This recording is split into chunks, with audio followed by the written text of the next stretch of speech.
Welcome to The Adjustment Bureau, a sci-fi thriller with elements of romance and mystery, exploring themes of fate, free will, and the unseen forces that influence our lives. The lineup starts with our boy David Norris, an ambitious U.S. politician who becomes torn between his desire for success and his pursuit of true love. He is forced to confront the powerful forces manipulating his life, challenging his beliefs about fate, free will, and the control he has over his own future. He's determined, resourceful, and willing to fight for what he wants. Elise Sellis is a free-spirited and passionate ballet dancer, whose connection with David Norris brings her into the center of the story. Her individuality and determination play a significant role in the unfolding events. She's a key figure in David's fight for free will and against the forces trying to control their lives. Richardson is one of the key agents of the Bureau. He is calm, efficient, and somewhat stern, tasked with overseeing the adjustments that keep people's lives on a preordained path. He is dedicated to maintaining the order and balance set by the Bureau, often acting as an obstacle to the characters trying to break free from their fate. Harry Mitchell is also a key member of the Bureau. Initially, Harry is professional and focused on maintaining the Bureau's order, but his interactions with David Norris lead him to question the strict rules that he follows.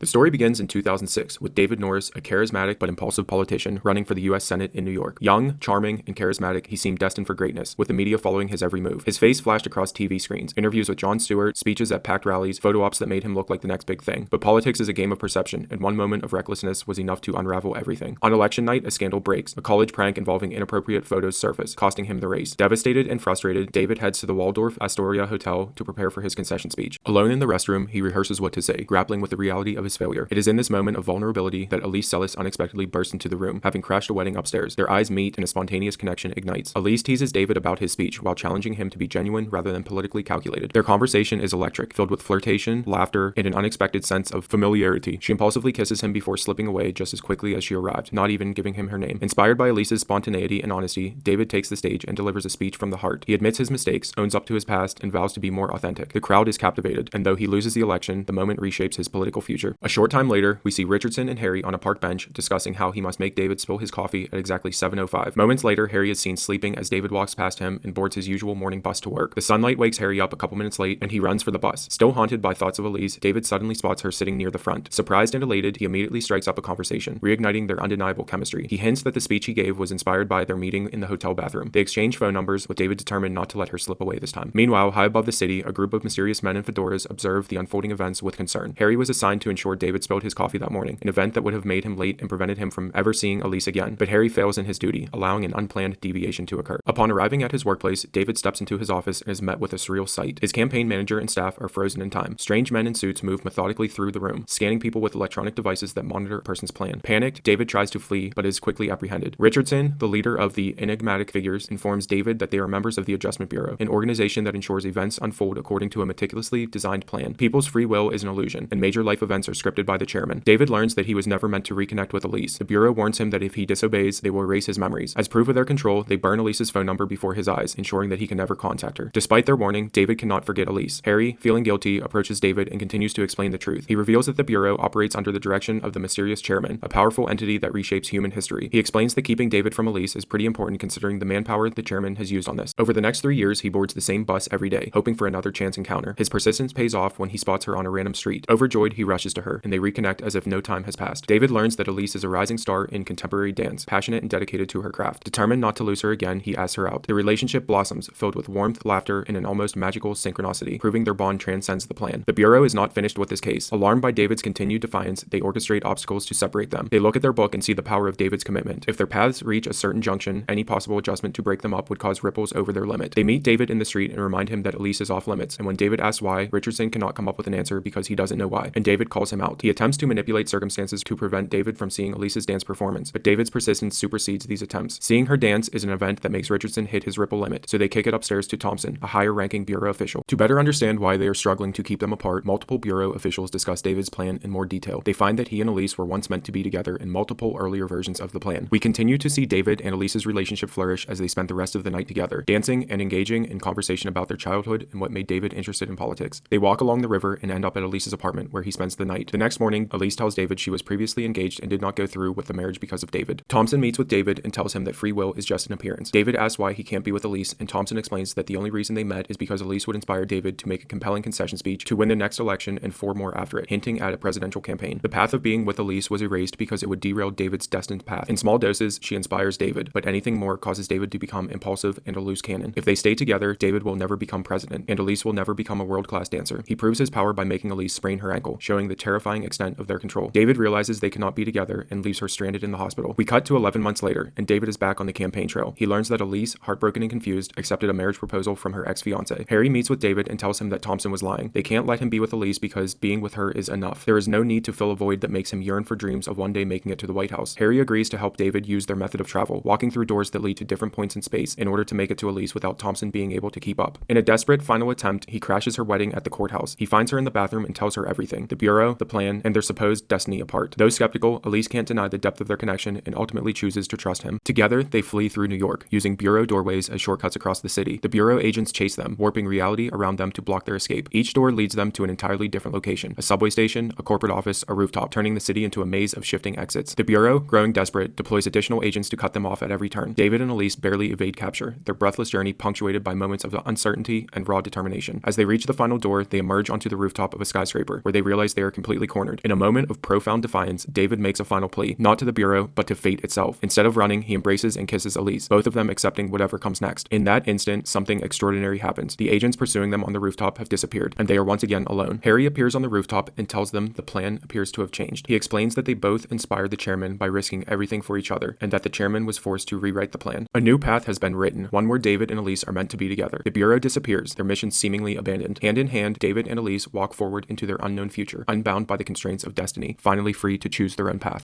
The Adjustment Bureau is an engaging blend of sci-fi, romance, and thriller, offering a fresh take on the old-age debate of free will versus destiny. Inspired by Philip K. Dick's short story, Adjustment Team, the film presents a compelling mix of thought-provoking themes and emotional depth. Matt Damon and Emily Blunt's undeniable chemistry drives the film, making their romance feel authentic and emotionally resonant. Damon delivers a strong performance as a man torn between following his dreams and fighting for the love of his life, while Blunt brings charm and energy to her role, making Elise a captivating and independent character rather than just a passive love interest. Visually, the film blends sleek, modern cityscapes with elements of surrealism, particularly in the way the agents use doorways to bend space and time. The action sequences, while not overly intense, provide enough excitement to keep the tension high as David fights against forces far beyond his understanding. While the film's premise is fascinating, its execution occasionally leans more into the romance than fully exploring its deeper sci-fi themes. The concept of an omnipresent force shaping human lives is rich with possibilities, but the movie only scratches the surface. Additionally, the climax, while satisfying in an emotional sense, may feel a bit convenient and neatly resolved compared to the suspenseful build-up. Overall, I give The Adjustment Bureau an 8.2 for an enjoyable and thought-provoking film that successfully balances romance and suspense. Its strong performances, engaging premise, and stylish execution make it a worthwhile watch for those who enjoy intelligent, character-driven storytelling with a touch of the surreal.